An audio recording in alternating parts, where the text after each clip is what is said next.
Nishakwambiaje kuhusu sigara? Niache kuvuta. Na kile unachokifanya ni nini?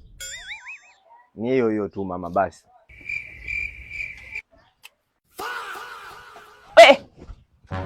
Subiri hapa hapo. Toa kwenye mifuko. Sina kitu. Toa mifuko. Toa hiyo shati. Nasema hivi, nyanyua hiyo shati. Hakuna kitu. Nyanyua hiyo shati. Toa zote.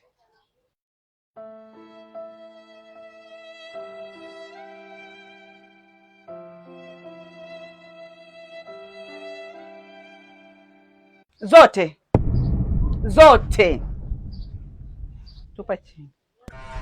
Tupa chini. Mama wewe. Kanubo, tulikwambia usiende huko. Wewe Kanubo, unaimbaga mziki wewe? Sasa kwa nini unatumia sigara? Mimi bangi siwezi. Wewe unatakiwa utumie bangi. Ukitumia bangi inakupa mzuka, inakupa nguvu ya kuandika mistari ndugu yangu. Mimi bangi siwezi, hata kuimba kwenyewe nishaacha kwa sababu hata nikiposti huko mtandaoni watu wanasema eti mimi na sauti mbaya. Kwa hiyo nimeamua kuachana nayo.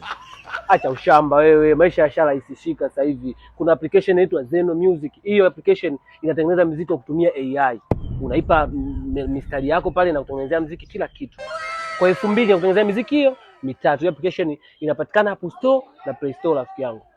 Kwa ukivuta bangi na kupa mzuka kuandika mistari, alafu ukishaandika mistari unaipeleka kwenye Zeno Music na kutengenezea muziki mkali. Una post rafiki yangu, unapata viewers kibao. Kumbe noma Naomba niguse hiyo nijaribu.